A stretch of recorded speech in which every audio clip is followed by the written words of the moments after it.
In my 10th year of marriage, my old childhood friend, Joshua Sears, posts a photo on social media. Both Joshua and my wife, Sabrina Lawson, are hugging his son, Andy Sears, and my daughter, Tiana Jenkins, in it. The four of them look very close to each other. The caption accompanying the post says, "Blessed to have the perfect son and daughter." I leave a comment below the post, saying, "Looking good together." A few seconds later, the post is deleted. The next morning, Sabrina rushes home and yells at me, "Ashton Jenkins, Joshua was finally feeling better for once. Why did you have to trigger him again?" Tiana shoves me hard and snaps in an accusatory tone, "It's all your fault that Andy's crying now." I take out a copy of the divorce agreement and slam it down before them. Yes, it's all my fault. That's why I'm stepping out of the picture now. Then, the four of you can form the wholesome family you've always wanted. I'd only just printed out the divorce agreement about LF an hour ago, but before that, I'd spent the entire night sitting on the living room couch. The dozen or so dishes I'd slaved over for hours sat untouched on the dining room table. Even the ultra-dude cake I'd made earlier had melted into a puddle of goo. It had been my daughter, Tiana Jenkins' birthday yesterday. My wife, Sabrina Lawson, had given me specific instructions to make preparations for the birthday celebration because she was coming home with Tiana. However, I'd waited at home for hours in vain. In the end, the only message I'd received in a roundabout way was that Instagram story of the four of them that Joshua Sears had posted. The irony, Sabrina had never thought that I would ever bring up divorce. She frowned and tore the agreement in half. Her face was full of disdain as she said, "Ashton Jenkins, what game are you playing this time? I just took Tiana to meet Joshua and his son, and I forgot to tell you about it. That's all." Then, her gaze flitted over to the untouched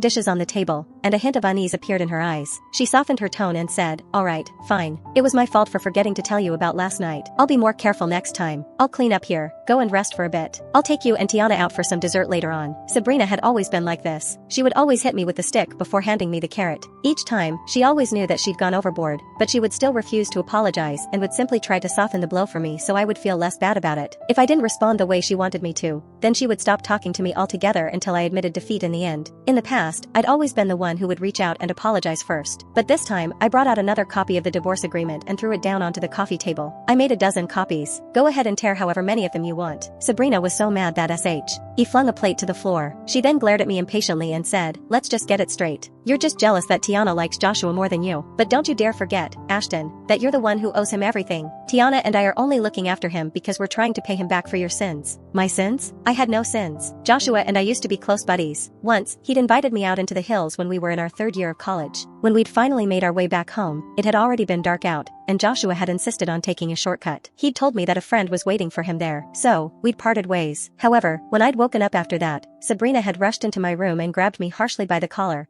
demanding to know why I'd pushed Joshua into the hands of the thugs while I'd escaped. She'd also demanded to know why I hadn't even bothered filing a police report. I hadn't even regained my senses and had no idea what was going on. Eventually, I'd found out that Joshua had run into a bunch of thugs while taking the shortcut, and he'd gotten beaten up so badly that both of his legs had been broken. He'd told them that the thugs had been after me and that he'd wanted to fight them off with me, but apparently, I'd shoved him right into the group of thugs before running off on my own. Obviously, he'd been lying. I'd tried defending myself, but nobody had believed me. Also, the surveillance cameras hadn't been working at that time, so I'd ended up being framed like this for years. Ever since that incident, it felt as though I'd become a sinner in everybody's eyes. Mom and Dad, who'd always been very protective of their reputation, screamed at me for being such a heartless person. Meanwhile, Sabrina had called me a cold-blooded reptile. And then, under the guise of compensation, they'd given Joshua all the love and attention that should have been mine. They'd even taken my daughter away from me, saying that I was a horrible bastard who didn't deserve to raise a kid like her. That was the main reason why my relationship with Tiana was literally non-existent. Yet, I loved her very much and kept trying to find ways to mend our relationship. I looked at Tiana, who was also looking back at me. Her eyes were cold and full of disgust, as if I were her biggest enemy. "You ruined Mommy's and Joshua's lives. If it weren't for you, Joshua would have been my daddy." I shuddered. My heart felt like it was being torn to pieces. "Who told you that?"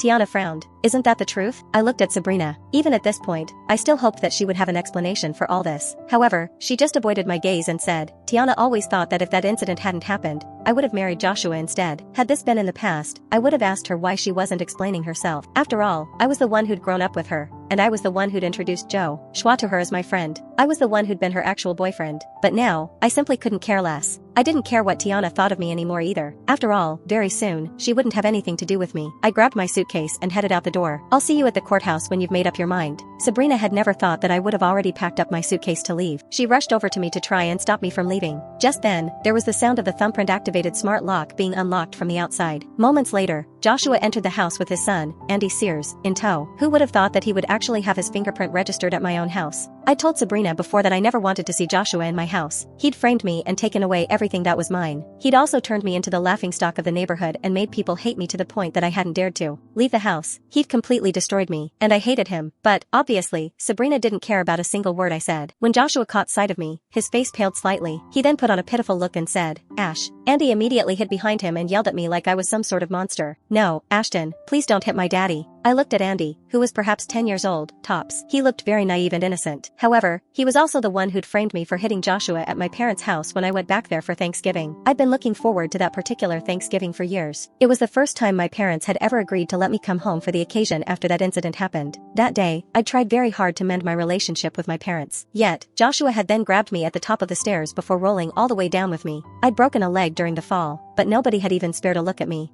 Instead, they'd all rushed toward Joshua, who'd landed on the other side of the staircase landing. Crouching around him, they'd asked him if he was alright. I'd felt my heart sink, but I'd still harbored some hope as I said, "He was the one who pushed me." Joshua hadn't defended himself. He'd just nodded submissively and said, "Whatever Ash says." Then, Andy had suddenly burst into tears as he came down the stairs, yelling, "Ashton, why did you push my daddy down the stairs? Daddy didn't want to disturb you and your family for Thanksgiving. It was Grandma and Grandpa who insisted that we come. But if you didn't want to see us here, then we could just leave. Why did you have to push Daddy down?" Just as he'd finished speaking, my mom, Betty Pearson, had rushed up to me and given me a huge slap across the face. She'd yelled at me in disgust, "I thought that you really repented all these years. I didn't think that you'd turn out even more evil and ungrateful than before." At that moment, I felt so wrong that my eyes had instantly filled with tears. Whoever said that men didn't cry was wrong. They just hadn't had their hearts completely broken before. I'd insisted that I'd never pushed Joshua, but nobody had believed me. My dad, Larry Jenkins, had just glared coldly at me, looking utterly disappointed. "Are you telling me that a young child like Andy would lie about this?" Sabrina had clenched her fists and said in an equally cold voice, "You're hopeless, Ashton Jenkins." Tiana had then stormed over and angrily kicked my broken leg. I'd been in so much pain that I'd cried out in agony. Even then, nobody had cared about me. They'd just watched me suffer,